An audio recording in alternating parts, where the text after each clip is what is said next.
I was really delighted to be given the opportunity to create a really carefully thought through artwork, because often the jobs I work on, they can be quite quick, quite short term. They can be more design solutions rather than artwork. So this represented a chance really to immerse myself in a body of research and to really do justice to the artwork and take the time it took. The college was very patient. It took about 2 years overall. So I just want to show you some of the other work that I've done recently, just so you can put in context what you see in the Otranto passage. This is a piece from 2004, Architect's House, based on the industrial landscape of Redcar in the northeast. I use photography a lot with my work. With this commission, actually, I didn't use photography nearly as much as I normally do. It was more about proportion and material. This is the facade on the front of their house, which in some ways relates to the Otranto passage artwork in that it was about the geometry of rectangles and linear alignments with the architecture.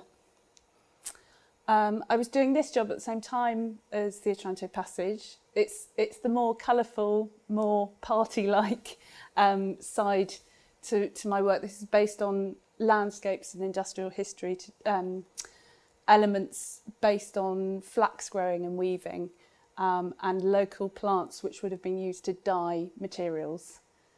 This is in Easter House, so you may have opinions about Easter House, but they have spent a lot of money on a retail park, surprisingly. So it's actually a really beautiful space with lots of planting. A project I did for a museum in Chichester, which has some Roman spa remains behind that window. So this is a piece that was based on the presence of water. Very simple idea. The architecture was very simple and very minimal. So the possibility for creating an artwork was one that really had to be quite minimal and quite pared back. So I took a lot of photos of light refractions bouncing off mirrors with the sun shining into it and overlaid them for a vinyl artwork for the front. Film school in Dunleary, just outside Dublin. So this is the Institute of Art, Design and Technology. So my higher and further education colleges are U and the IADT. This was based on the evolution of film stock and aspect ratios. There were images taken from two key sources. One was Man with a Movie Camera, which is a Ziga Vertov film. And it's meant to be a very quiet piece that blends with the architecture. A project I did in Bridlington in the northeast, exterior screens, screen printed and lit up at night, which represent transition points between different parts of the landscape. A lot of immersive research, photography, a few dangerous climbs, and a bit of hanging out with the smelly fish equipment at the harbour. So each job I do comes with a different adventure, really. So just wanted to put in context some of the other stuff I do. So as Andrew mentioned, there was a competition. The idea that I had evolved really from spending time in the archives and in the library. These are photos that the architects sent me. So this is what the Otranto passage looked like beforehand. So you've got essentially a much lower floor, which was obviously burrowed out and then laid with concrete, but it certainly looks very different, doesn't it? This is it when I first came to visit it during the competition stage, and this is it halfway through being finished, part of the way through the process. So, archives. I visited Mike in the archives. He very kindly spent time explaining various aspects of history, the history of the college, the history of the time period that was set for this commission. So part of the brief was that the artwork should reflect the first 200 years history of the college, which was 1555 to 1755. So obviously I focused on that element of the archives, and here you can see on the left the beginning, or rather the end of that process. And what struck me about the archives is that there are so many amazing artefacts behind these very minimal grey boxes. You wouldn't know what they are. Each box is made individually for each artefact. So you can see there's no sense other than the code as to what's inside. I quite liked that minimal distillation of very interesting things. Basically, they're represented just in a rectangular box. So with Mike's help, I measured all of the boxes and thought about how to represent that period of history, perhaps in proportion, because when I got some of these artefacts out, you can see some at the back, they were really unusual dimensions. So in modern life, we get used to the A4 piece of paper, perhaps the A3, if we're having an exciting time. And these really were made based on paper stock or parchment. So they all have, you know, really different dimensions compared to what we're used to. So that really captured my imagination. And it really started off with this, this page in a book. This is from a book called The Art of Looking Sideways by Alan Fletcher, who was a graphic designer. And I very much recommend this book. It's a investigation into all things visual and intriguing. So I'll just read you what it says at the top. When a friend drew the sizes of all Vincent van Gogh's paintings, he found that the size of the canvas fluctuated in proportion to Van Gogh's finances, and that for landscapes, Van Gogh always chose a size he could carry under his arm. Makes sense, but this is actually a drawing, supposedly, representing all of Van Gogh's canvases. And I thought it was a very beautiful image, and B, I thought how amazing to be able to distill someone's entire artwork career into a diagram with some lines on. Not what you would expect, but I found it rather beautiful. So that really was the catalyst that got me thinking about proportion. Part of the idea of creating a artwork which led from the library to the new study centre was for me to represent that sense of learning, that sense of unfurling of knowledge, the opening of a book. And this is the first little maquette I made, just to show a kind of folding book form. It was the dimensions of the artwork were already set out, so it needed to be about 1 metre tall and about 15 metres long. So I already knew that the thing that I would do would be long and thin. So I played around with paper. This was just the first little experiment. I did a couple of sketches to show really an illustration of those boxes that I saw in the archive. So the idea is that each of these individual panels, they all relate directly to either a map or a document or the boxes that contain those documents. Doing a landscape project at the same time, I just thought I'd show you how that idea expanded into a more three-dimensional loose form. So I could not stop thinking about folded forms and rectangles. So this is an idea for the layout of some landscape screens. Everything cross-pollinates, really, when you're working on things at the same time. So I love research. I love digging around in archives, visiting museums, and really getting down to examine the material qualities of things and the real details of history. And part of what I try and do in my work is to bring that alive and make it relevant for a contemporary audience. I went to the Wellcome Trust, the V&A, spent a lot of time here in the college. I read several books about that period of history. There's obviously some good ones published by the college.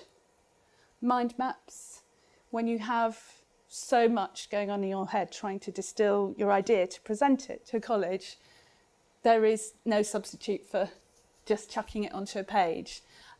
This shows some of my thinking and really the different segments of what I saw the commission was about.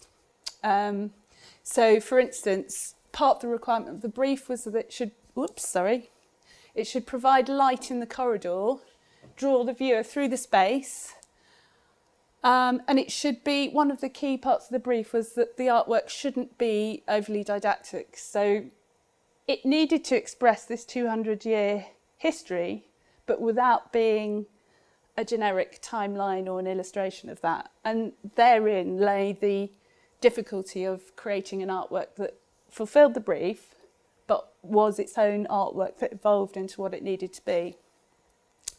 The artwork is just behind this wall here. You'll recognise the back of the Canterbury quad. I was quite interested in the way that the sun came into the space and cast the sun and the shadows up on the back wall. And within the artwork, I've chosen to represent those proportions between the pillars and the pillars themselves. One of my favourite pieces of architecture is the Pantheon in Rome, which, if you know it, it has a circular hole in the top for the sun to shine through, and it moves around the building and tracks the details. And in a way, you've got the same thing going on here. A lot of time researching, as I said. I worked with a lot of different people on this project, and I see it very much as a collaboration of expertise, ideas to some extent, but really a whole load of conversations between me and other manufacturers, other academics. So there were 4 glass artists that worked with me on this, 3 furniture designers who helped evolve the frame, a metal company, a cabinet making company, a lighting designer, and of course the architects, Wright and Wright, who I had regular meetings with, and the engineers that they used. A lot of list making, sketches, diagrams, models, collages and colour swatches, you'll see some of those in a bit, and samples made for each technique. So this is definitely the most complex artwork I've ever done, but it was an opportunity to create a layered representation of history. History I see as something that reveals itself in unusual ways. You'll be in the presence of a historical object or within an old building, and you'll see the layers of history literally played out in front of you on the wall. There might be a scraping back to previous wallpaper or paint. This kind of palimpsest idea of the layering up of history was quite key to creating the artwork. Welcome Trust. I wanted, as well as representing this period of history, I wanted to accurately depict some of the qualities of some of the glass making techniques that were going on at that same time. So these are all scientific vessels which would have been made roughly around the same time. I took my inspiration for the colour palette from these. Bit of a self-portrait. This is me in front of the whole cabinet of glass, and this whole reflection and layering effect was really inspiring, actually. And just to say, whilst I'm obviously talking you through this, this PowerPoint is somewhat of a kind of visual essay. So you don't even have to listen to what I'm saying, just see what you interpret from the pictures. V&A, I found a window that's supposed to be from, I think, Carisbrooke Castle, where Charles I was imprisoned. And this is supposed to be his graffiti on the window in the castle, scratched with his diamond ring. Diamond point engraving was all the rage in that time period. And I've included some of these panes within the artwork. Charles I obviously being key to that time period. Onto some materials. Window glass was made by spinning these great big roundels, and I thought that was really key to creating a sense of glass that would have been used at that time. Onto the research. I think I have about just over 4,000 images of Stuart and Mike will know that because I spent a lot of time there just taking endless images of various books. Down the bottom here you've got Archbishop Laud's diary.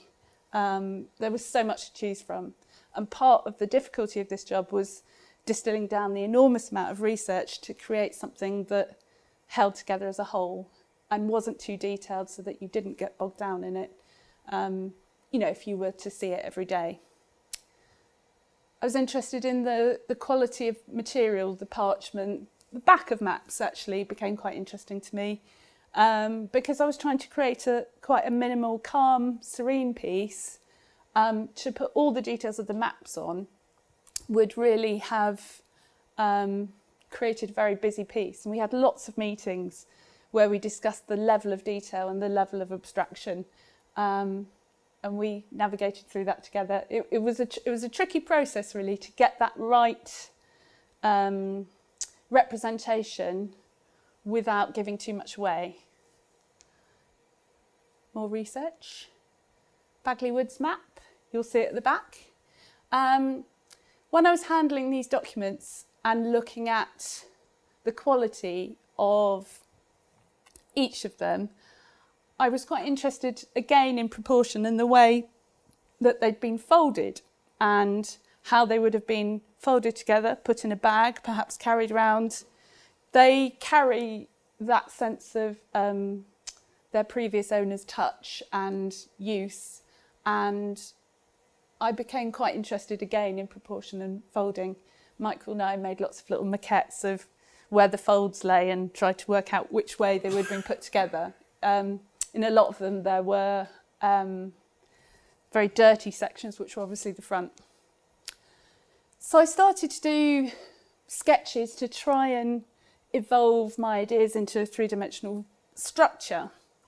I'm really predominantly a two-dimensional artist. I create layers of imagery which are often screen printed on a flat layer, often for budget reasons, but this was a chance to create a much more sculptural form. So this project really was me launching myself into a more sculptural phase of my work. So it was a really great opportunity to do that.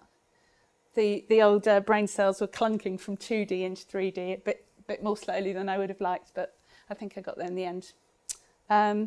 Materials and sampling. It's maybe worth saying a bit about my background. I trained in glass and painting, so I did a foundation course at Wimbledon School of Art. I thought I wanted to be a painter. I changed my mind about 6 times before I decided what degree I was going to do. I thought at that time that photography was slightly cheating, that architecture was not that exciting, and that printmaking wasn't as exciting as painting. So my work now involves architecture, photography and printmaking. It's interesting how things change. So I did a degree at Edinburgh College of Art in glass. I was able to do a second subject of painting. So I learnt glass blowing, kiln forming, stained glass, cutting, polishing, all the glass techniques that you can be involved in. And then I backed that up with 1 day a week painting. Edinburgh was quite in some ways a traditional college in that they made us do a day a week of drawing. So I did a lot of life drawing, a lot of observational drawing, and that really embedded itself into my practice. So the photos I take now, in a way, are informed by that drawing practice. So doing this commission, I'd like to think that I had a lot of decent background information to add into it. And whilst I made some elements of the work, I subcontract my work out, and so I knew enough about all of the processes to really commission and really make clear how I wanted each piece to be made. So that multifaceted glass degree came in handy, finally. Bagley Woods. If you've seen the artwork, you'll know there's a big chunk of wood in the middle. This is the chunk of wood, with one of the twins that work there kindly chainsawing it off. That was the first attempt.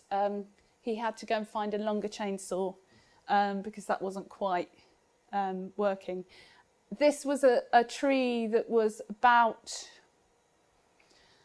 200 years old, so not from that time period. The turnover of wood from the college woods is, you know, faster than allowing, you know, very old trees to still be there. This is a piece of Turkey oak, and I initially asked them to cut off a top slice for me to perhaps photograph or create rubbings of to add into the artwork, but I thought it was so beautiful, I decided it actually needed to be in the artwork itself to represent that history of the maintenance of woods within the college, and the fact that the college had several areas of woodland to stoke the fires within the college. I think they sold wood, they still sell Christmas trees to the surrounding area. So yes, lots of interesting walks in the wood.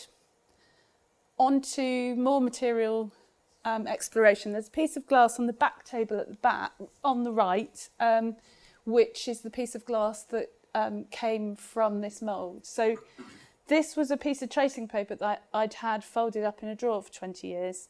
I was pleased it could finally find a use. I was trying to replicate the age and the patina and the crinkled edges of very old maps. So this 20-year-old piece of tracing paper came in handy. So working with Max Jacquard Glass Studios, we sprayed it with hairspray and then painted this silicone rubber on, which holds it in place.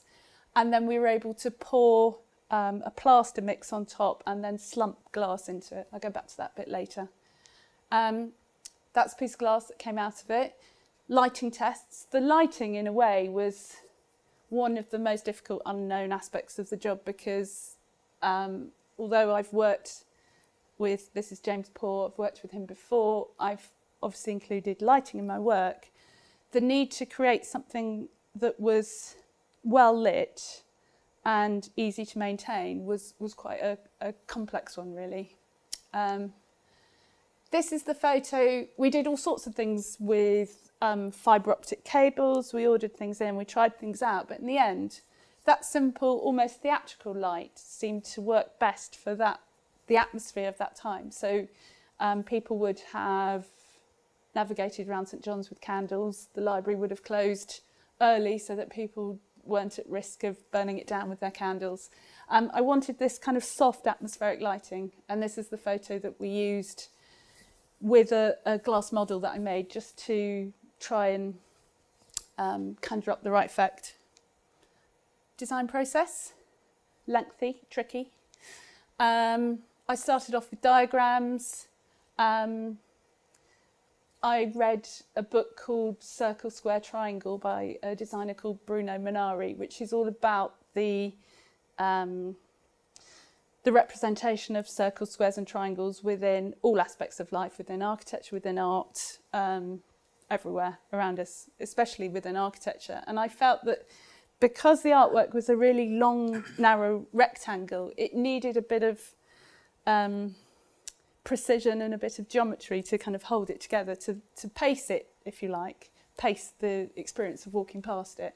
The idea for the circle came from the blown glass discs, but also because in the original architectural plans for the back of the Canterbury Quad, there were a whole series of circular windows, which were fashionable at the time. When they dug out the Otranto passage, they found these alcoves, if you like, where they'd almost started to do these circular windows, and then thought better of it and installed more conventional windows which went with the architecture. So this rectangle and circle idea was the first thing that I played with. The middle image is a plan view looking down to show the idea of layering. Various diagrams, thoughts, the model with a piece of mirrored glass, sandblasted mirrored glass inserted at the back. So in some ways, if the college had wanted an incredibly minimal artwork, you could have had something like that with no content on it. But that didn't really fulfil the brief or tell the story of that those first 200 years of the college's history. Yes, it's quite nice and quite minimal, but wouldn't have had a relevance, or it would have had a really obscure relevance to what the college was asking. This is a Photoshop visualisation that I did quite early on. I took a photo of the model and then layered the images on top. And you can see the first appearance of the timeline there. We talked about that a lot, didn't we? the timeline question. Diagrams to show how the lighting would fit in. One of the tricky aspects of the commission was that the artwork couldn't be more than 30 centimetres deep, and it had to have all the lighting included in it. So there's a lot of stuff that goes on just underneath and above and behind all the glass. So I did endless drawings to try and work out how everything would fit together, and you've got kind of 2 or 3 millimetre clearance between holes that have the lights with the slots that hold the glass. So it's all really carefully packed in. And what I learned on this job was that the more minimal the work, the more work is involved in it. You see at the bottom, we thought about having a kind of piano hinge bottom section. We talked a lot about how it would be cleaned, whether it would be airtight, whether it wouldn't. Part of the brief as well was that the artwork should last for hundreds of years. So every decision I made had to be based on robust materials and things that wouldn't easily corrode or fall apart. The initial idea for the manifestation on the glass, we have stripes now based on the proportions of the books again, but they didn't allow this to pass through the regulations because it didn't cover the right areas of the glass so that people wouldn't, bang into it.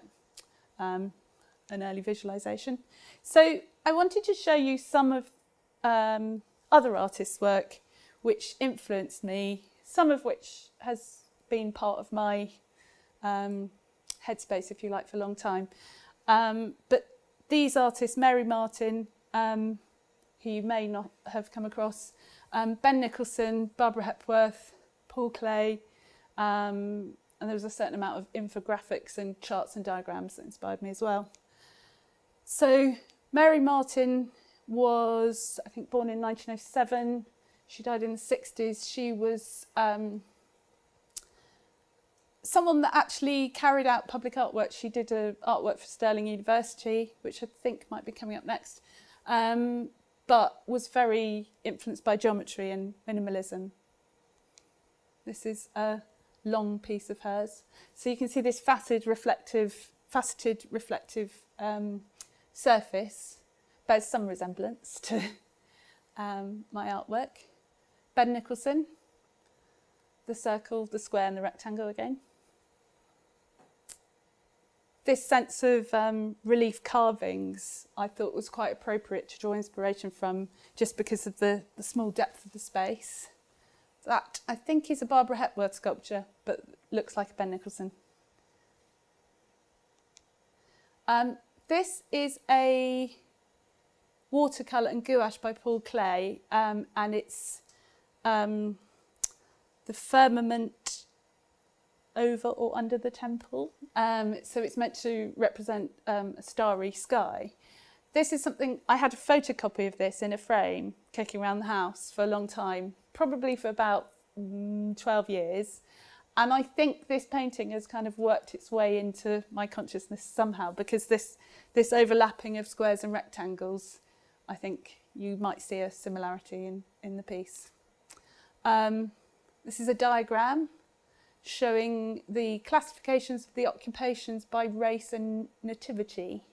So I liked the fact that you could have a really beautiful, minimal, structured image that was actually giving a whole lot of careful, detailed information. So this whole problem of distilling down 200 years of history into a small space was helped by looking at diagrams like this. The Van Gogh one again, where it all started, really. Okay, I'll speed up a bit just so this is really getting to the bit where you'll be more familiar with. So this is a statement that's on the college website. The plan really for the piece, once I'd worked through all the rationale and the, you know, what the brief wanted and what the college wanted, the plan was really to tell this story through texture and light and layers. There are a series of mathematically accurate pieces of glass which relate to key documents and maps. Various people are featured within that artwork, and it's really a study of pattern and proportion from that time period. So this is a visual that I did on top of the photo of the finished corridor, just to imagine how the artwork would look. So whilst that's incredibly minimal, I think that's a little bit too minimal for what you would have liked. If you look at this and then go back to that, I can see a similarity. Don't know if you can. I thought I'd like to show you where some of the things came from. Things filter through my head and then come out in different ways. The model photoshopped over to create an early visual. So this is quite early, and I think it bears some resemblance to how the artwork looks now. So back to the brief. All the people on the left are in the artwork. All the documents and maps on the right are also in the artwork. So they're represented in, the documents and maps are represented in terms of proportion, and you may or may not have noticed along the bottom there's a linear timeline, which is an accurate time span of that 200 years. So a year is 7 centimetres, and there are markers where each of these people made their presence known within the college.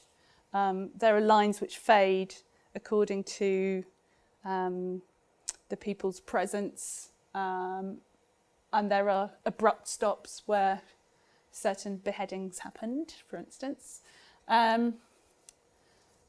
Key books that were featured. Lord's diaries became quite an interesting focus for me. I'll tell you more about that later. Each of the key books, so I worked with Stuart and Ruth to find out what would have been looked at the time, and what would have really featured within the education of students during that time. So we picked some books that we thought would have been important, and each of the coloured bits of glass within the artwork are the same, they're the same width as each of those books. So you've got that proportion echoed. Back to the Lord's diary element, you may have heard the story that the Otranto Passage, or the library rather, is supposed to be haunted by Archbishop Laud. There was only 2 breakages on this job, and it was actually the same piece of glass that broke twice. Well, the replacement broke, and that piece of glass was the piece that represented Laud's diaries, which I found quite funny or spooky. So it's a very thin piece. You'll see it in the middle of the artwork, but it was quite interesting that that chose to break. One time it kind of projected itself out of the artwork. Another time it kind of just fell over on the floor. I'm not saying that anything particularly spooky should be believed in, but it's rather interesting anyway. So back to the more mundane aspect of the job, lots of diagrams to work out where everything was going, screenshots of artwork, which was lucky because my computer slightly crashed after this. So there's lots of ways of recording the ideas, mathematical diagrams. I wanted to represent the fact that the library above the Otranto Passage was designated as a mathematical library. So there's a lot of reference to key mathematical text at the time. The piece was engineered to be extremely strong. It will hold onto that wall, no problem.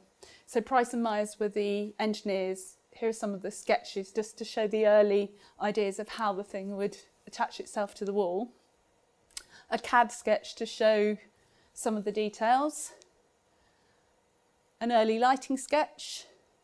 So manufacturing, we get to the videos now, a bit more excitement. More computer screen detailing. extremely precise dimensions for every single piece of glass. It was quite challenging from a project management point of view, this job, because so many manufacturers working on it, so many details, and it was all about precision accuracy of dimensions. So I did a lot of these kind of charts just to map it all out. Screen printing. The front layer of the glass is screen printed with a very subtle etch enamel. This is the screen printing studio in Pewsey in Wiltshire that I've been working with for a number of years. I worked with a sculptor to try and resolve the issue of the metal casing. You'll see some samples over there on that table. We were trying to get the right metal casing so that it would be robust, but it would also blend with the colours of the glass and also relate in some way to the brass bronze staircase around the corner. We went quite far down the track of talking to an extrusion company that makes shop fittings and shop frontages, but that estimate was 4 times as much as what we ended up spending. We went down a different route with a different manufacturer, and part of going down that different route was to problem solve the exact colour and tint of the metal. So working with the sculptor, we blowtorched some stainless steel, abraded it, blowtorched it, and added a patina to it, or a wax coating, and we did a whole load of samples. So what the sculptor did, he's called Terry Jones, he put individual pieces of stainless steel in a kiln at different temperatures. So you've got everything from 250 degrees C up to 650, I think. And they were loosely abraded to create a semi-matte surface. So you can see here there's a bit too much swoosh on the abrasion. But that was a way of just getting precisely the right colour. Back to the mould making. If you remember, tracing paper, sprayed with hairspray with the rubber coating. On top, you've got a plaster and flint and water mix, which is poured on with a kind of walled wooden container. Once it's dried out, that plaster and flint mould is put in the kiln with a flat sheet of glass, which then slumps very gently into the form. That's the statute book in the kiln. You can see it's yellow because it's hot. So onto glass blowing, the discs. This is Carl Nordbrook, who lives on the Isle of Wight. I will, at this point, just show you a video. I'll show you a couple of videos, actually.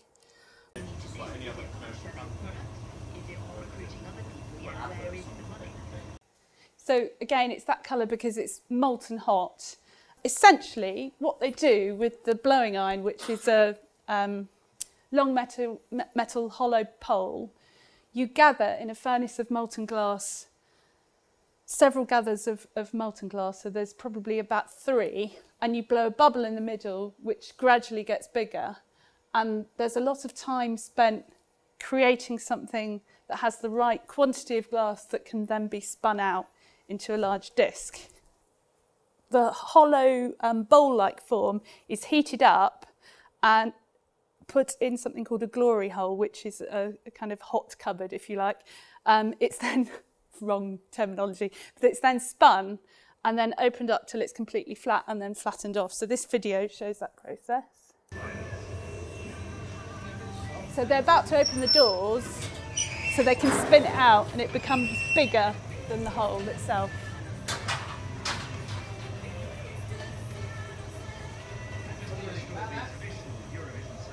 I had a go at lifting it, it's incredibly heavy.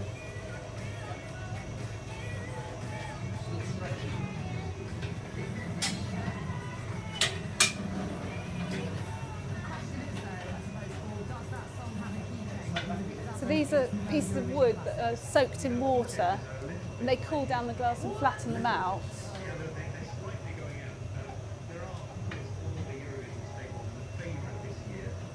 need to constantly spin it to keep the centrifugal force going so that it doesn't flop.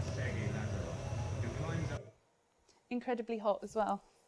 With those discs, some of them then needed to be cut down, and this one here will show you the process of cutting and grinding. Rotating metal gritted disc with water playing on it.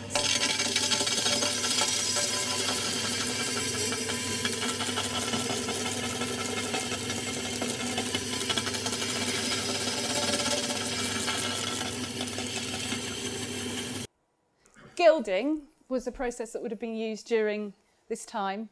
It's a gelatin and water mixture which is applied to the surface of the glass, and then these very fine hair brushes are used to pick up the very thin gold leaf. So you actually rub the brush on the back of your neck to pick up a little bit of human grease, if you like, which and build up a bit of friction to pick up the gold leaf, which is then transplanted and burnished onto this gelatin mix. So the gelatin mix, you wait for it to get to a kind of tacky phase, and then you can add the gold leaf.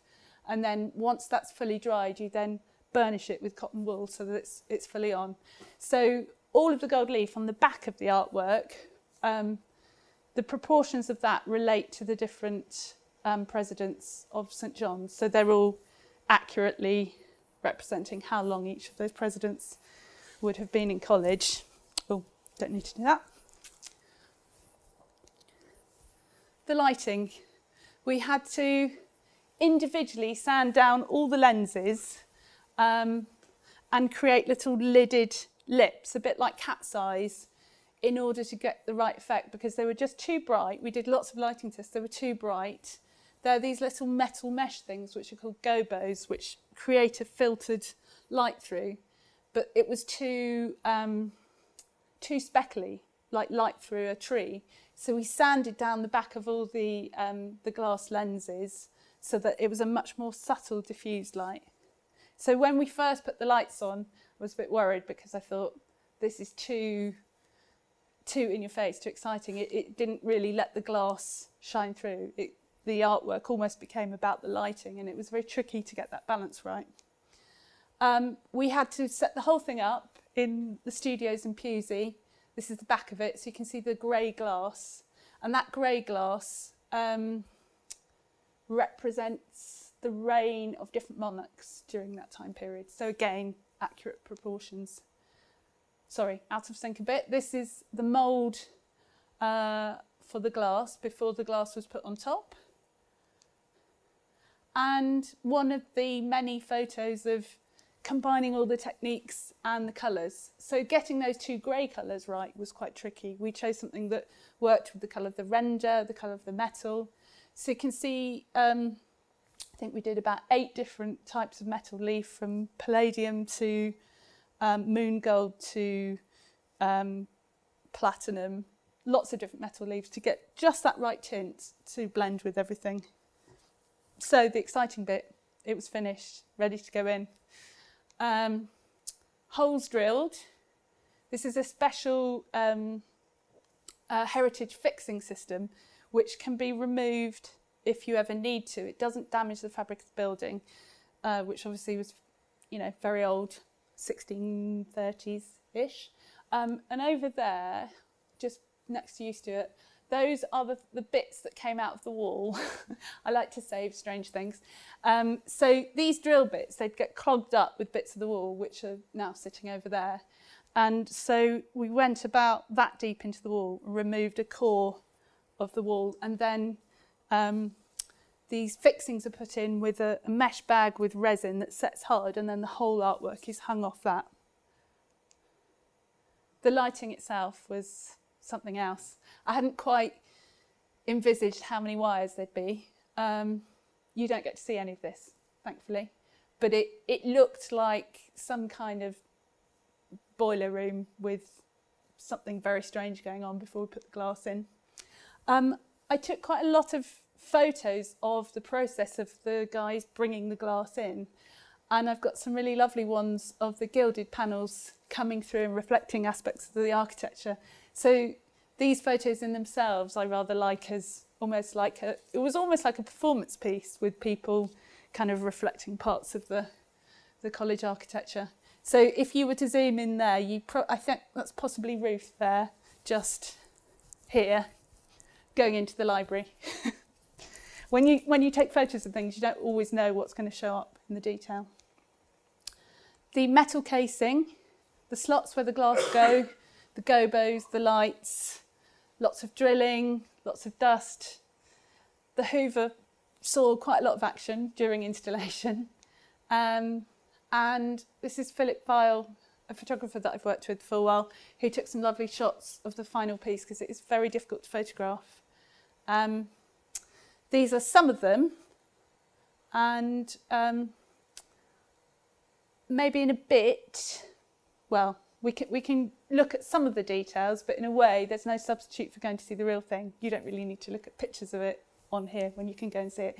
So there's some lovely details of, so for instance, this is a chained book clasp.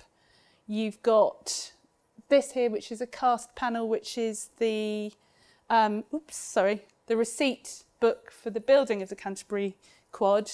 Here is the scratched Charles I graffiti with his diamond ring.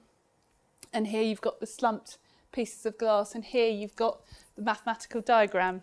So the plan is to make a book which goes through all these things in detail, but really the essence of the piece is one that I think you should experience in person. You shouldn't get weighed down too much by the detail. You can uncover it and experience it for yourself as and when you want to visit the piece. So I think I'll stop there. But thank you for listening. Hope you've found that interesting and you've understood a bit more about what went into making the piece. So thank you.